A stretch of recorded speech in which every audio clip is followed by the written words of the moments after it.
Hey friends, welcome to my pocket. My name is Natasha Villalobos, and in today's video we're going to talk about the 7 common money mistakes. And the first one is not following a budget. I know this is probably one of the most popular topics in personal finance, but believe it or not, people still ignore it. Now, what is a budget? A budget is a plan to keep track of your spending and savings. When creating one, you set spending limits for each category in your life, and the goal is to not exceed those limits. But to do so, you have to reduce your costs or make more money. Many times what happens is that you might feel too broke to even create a budget, or too overwhelmed with having to write down your costs during a month, or you just don't know where to start. But hey, don't beat yourself up. There are many control systems to choose from, like the spreadsheets, the envelope system, or even apps. And it doesn't matter which approach you pick as long as it works for you and it helps you understand your financial situation.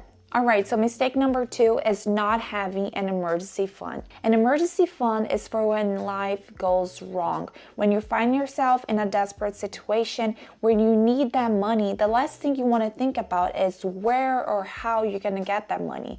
So why not prepare yourself beforehand? Because unforeseen events are foreseen. No matter how secure our life is, there will be an emergency one day, like losing your job because of a sudden pandemic or having to pay for a medical expense. A recent survey found that more than half of adults are uncomfortable with how much they have in their emergency savings.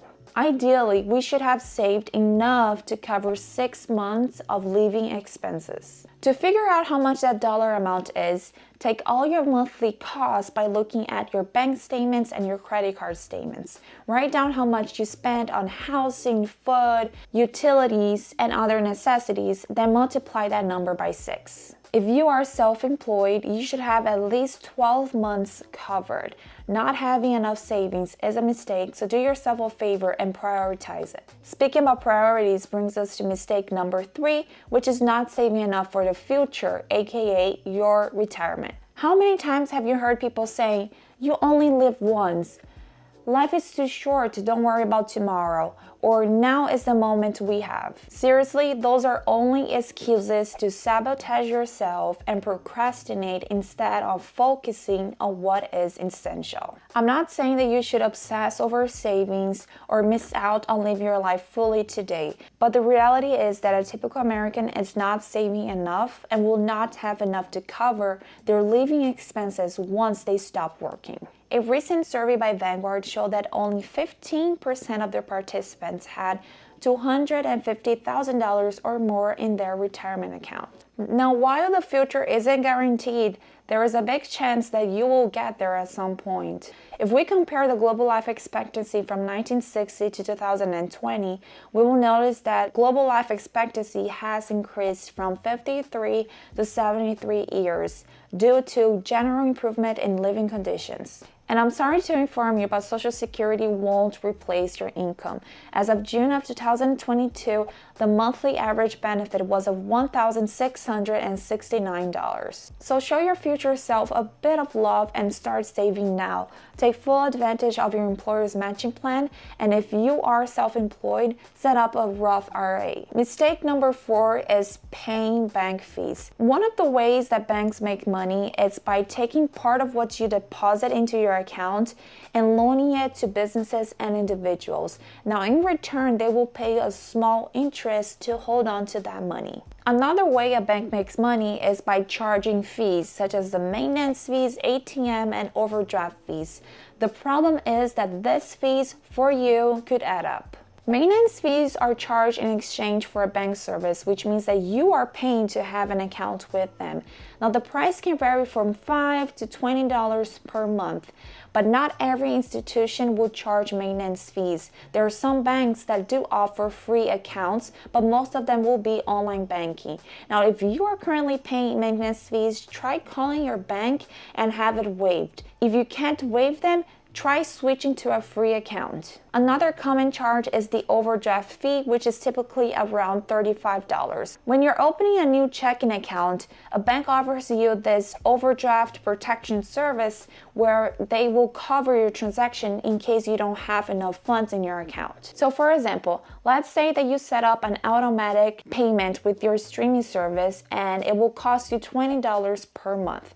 Today is the due date. You only have $15 in your checking account. The streaming service will charge your debit card and it will go through because your bank got you covered on the overdraft protection service. So they won't decline your debit card, but you will have to pay $35 to borrow those $5. In the United States, roughly 11% of adults with a checking account have paid an overdraft fee in the past 12 months. That doesn't sound like much, but when we look at the dollar amount, it is costing consumers over $8 billion a year.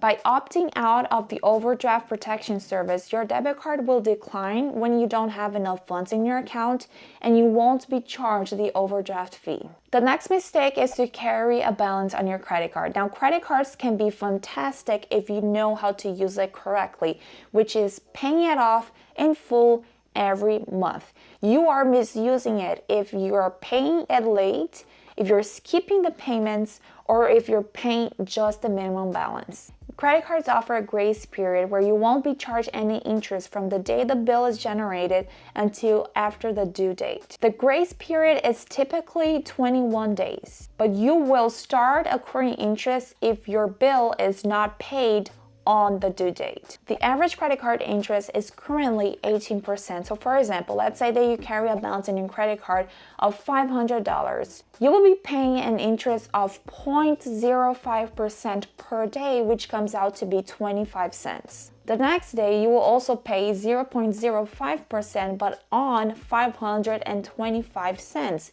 because interest compounds, and that's the way how your credit card will turn into a snowball. It's also important to mention that 30% of your credit score is based on the amount that you owe creditors compared to how much credit is available to you. So don't max out your credit limit and do the best to pay your credit card debt. Mistake number 6 is taking advice from the wrong people, and this includes family members and friends. Now, I know it can be tricky because the opinion of those who we love matters to us, and we often fail to see if they are constructive or destructive. In our social environment, there will be people of all types. There will be toxic people, people with poor financial habits, and those who pull us back. But there will also be those who encourage, motivates, and set an example. And what this has to do with your money? Everything. Because listening or following the wrong people can affect your choices and your attitude towards money. This reminded me of some moments in my life where I was trying to keep up with my friend's lifestyle, but it wasn't realistic to mine. I was sabotaging myself, but I was afraid to be left behind. And the truth is that I was trying to live a life that wasn't mine. I only realized that the moment that I started listening to people who have long-term visions and seek growth. And this leads us to our final mistake, which is not seeking knowledge. You won't build wealth just by having access to a lot of money or a high income. It's essential to know how to apply the resources you have. So for example, you can have access to a high income, earn around 120 grand per year, have a nice car, a nice house, but be drowning in debt and don't have any savings. On the other hand, you can also earn around 120 grand, have a nice lifestyle, but have a great amount of equity invested. I like a quote from Thomas Stanley that says, wealth is not the same as income. When you make good income each year and spend it all, you're not getting wealthier, you're just living high. There are no excuses. We live in a digital age where people can quickly access any information they want. And honestly, YouTube has been one of the best professors I have ever had. So those were the 7 common money mistakes. I hope you enjoyed this video. Thank you for watching and see you in the next one. Oh, don't forget to subscribe. Bye.